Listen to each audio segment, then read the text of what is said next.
ደቡብ አፍሪካ ነይ እና እዚህን ተጋብተን የዛኔ 2002 ምናምን ደግሞ ደቡብ አፍሪካ በጣም ሰርግ ነበረና ብዙ ሰው የተጋባበት ጊዜ ነው እና በቃ ነይና እዚህ ተጋብተን እዚህ ሰርግ እናደርጋለን እዚህ ነው መኖር ያለብን ብዬ ስላት አይ እሷም ልጅ ናት እና ትምህርት ቤት መማር አለባት ያው የምታስበው ሐሳብ በወቅቱ ቤተሰብ ጋር የተደገፈ ነውና ቤተሰብ እዛ የነበሯት የወሰዷት ቤተሰቦቿ ስለሆኑ በወቅቱ አልፈቀዱም። ታው እንደዛ ከሆነ ታዩ እኔ እመጣለሁ በቃ እኔ እመጣለሁ ችግር የለውም አንቺ መጣሻት እስቲ እኔ እመጣለሁ እና አሜሪካ ለመሄድ ወሰንኩ ከደቡብ አፍሪካ እና ይዛኔ ነው እንግዲህ እህቶቼን ምናምን የማምጣት ፕሮሰሱን ጀመርኩና የነበረውን ስራ ማሳይቼ ለማውጣት ትንሽ ጊዜ ዘገዩብኝ ቲቲና ዴምሲ ጉዞ ወደ ለንደን ሄድኩ። ለንደን ሄድኩበት ምክንያት ከለንደን ወጥቼ ወደ አሜሪካ ለመሄድ ሄድክ እኮ ከዛ አይደል? አዎ ከዛ ሄድኩ። ግን ጊዜ ለንደን ደግሞ ሌላ ላይፋ ሰርግን የሚያደረኩት እዛ ነው። እግዚአብሔር እርቶኝ በጣም ነው የምትወደደው ለንደን። በጣም ደስ የሚል ጊዜ ትምህርት ቤትም ገባው። ቅድም ያቋረጥኩትን እዚህ ኢትዮጵያ ያቋረጥኩትን ትምህርት ቤት ገባው። ሃይ ስኩል አስገቡኝና ጎን ለጎን እንዴት አድርጌ እንዳደረኩት አላስታውሰው። እኔ ራሴ ይገርመኛል። ትምህርት ቤት ይማራለሁ 7ቱንም ቀን እሰራለሁ ለንደን ላይ ማለት ኤኒዌይ ምንድነው እኔ አንተ የምትሰራውንም ለንደን ጀምረው ነበር?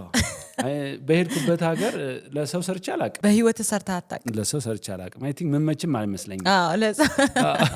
መመች አይመስለኝም። ለሰው ሰርቼ አላቅም ስል ምንድነው ያው ስራ ፈጣሪ የሆነ ነገር ፈጥሬ ለመስራት ነው ማስበው። ለንደን ሲሄድ የሰውን ሁኔታ ምናምን ሳየው ለንደን የሄድኩት አሜሪካ ለመሄድ ነው። ግን ኦልሬዲ አሻራ ሰጥቼ ምናምን ወጣው አየሁት ላይፉን ወጣው ብዙ አልቆየሁም። እዛ የምኖርበት ሂሊንግደን ሳውት ሆል ምናምን ኤሪያ እንዶች ምናምን አሉ አየሁና የዛኔ ገና 2-3 ገደማ አይደል ሞባይል ምናምን ብዙ ሰው የሚይዝበት ወቅት ነው።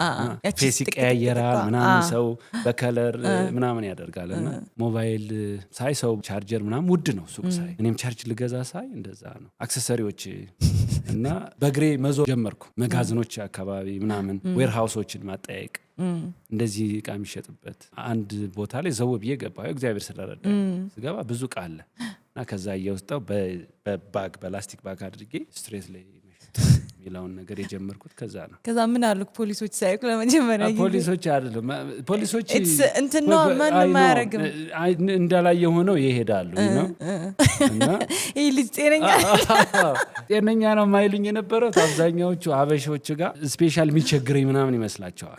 ትልልቆቹ ማለት ነው። ትንንሾቹ በእኛ ኤጅ ያሉት አብዛኛዎቹ ኋላ እያወቁኝ መጡ። ግን ምን እና ቸርች ተገናኝተን እኔ ማረሳው ልጅ ምንድነው የሚቸግርህ መንገድ ዳር የሚሸጠው ለምንድን ነው? አይ እኔ ቸግሮኝ አይደለም ስራ ነው የምሰራው። በጣም ጥሩ ስራ ነው አልኳቸው። በቃ እንደዛ ከሆነ አለኝ ሴትዮ ናቸው። ጨርሻ ላይ ሰርጌ ላይ ጠርቻቸው ነበር እና እሷ አልበቃ ብሎኝ አንጥፎ መሸጥ የተለመደ አይደለም። አበሻ እንደዛ የለም እንኳን አበሻ ማንንም አያረግም። ከዛ ብዙ ስራ ነው የሰራሁት ለንደን ላይ በጣም ብዙ በዛ መነሻ ያድርጊ ደቡብ አፍሪካ የነበረው ኢትዮጵያ የነበረው ትልቅ እኔ በዛ አላምንም። ሰው ወርዶ መነሳት አለበት ብዬ ነው የማምነው። ሁልጊዜ የሆነ ስራ ክሬት አደርጋለሁ። ብዙም ሳልቆይ ደግሞ ሌላ ነገር ላይ ነው ማደርገው። ክሬት አድርጌ ትቼ ነው የምሄደውና ያንን መንገድ ዳር መሸጡን ብዙ አልቆየሁም። ስራውን አወቅኩት። ስለዚህ ለምን መንገድ ዳር እሸጣለሁ? $1 ፓውንድ ስቶር የሚባለው ወደ $1 ፓውንድ ስቶሮች እቃውን በቫን ጭንና በትልቅ መኪና እየሄድኩ ለነሱ አከፋፍላለሁ ማለት ነው። ሰጣቸዋለሁ የሚፈልጉልኝ። እኔ በክሬዲት ከዛ ወጣለሁ። የተወሰነ ጊዜ አልቆየሁም ክሬዲት ሲሰጡ። በክሬዲት ለ$1 ፓውንድ ሾፕ ከኢስት ዌስት ለንደን በሙሉ እየዞርኩ ማለት ነው። እና በአንዴ ሱቆችንም አወቅኳቸው። የሆኑ ራሻዊና እንደ አፍጋኒስታናዊ ቤተሰብ አረሳቸው። በጣም ነው የረዱኝ። እነሱም ሳፖርት ያደርገኝ ነበረ። መጀመሪያ መኪና ሳልገዛ የሱም መኪና ነበር የሚሰጠኝ መኪና ትልቁ ማለት ነው። ያንን ይዤ በጣም ረጅም ጊዜ ነው የሰራሁት። አይ ነው አይ ሪሜምበር። ለየት ያለ ኑሮ ነበር ከሰው ሁሉ የምትኖረው። ብዙ ስራ ነው። 7 ቀን ነው የምሰራው። ትምህርትም እማራለሁ። እሁድ ማርኬት ፍሪ ማርኬት የሚባል አለ ወምብሊ ማርኬት ነው የምንላቸው።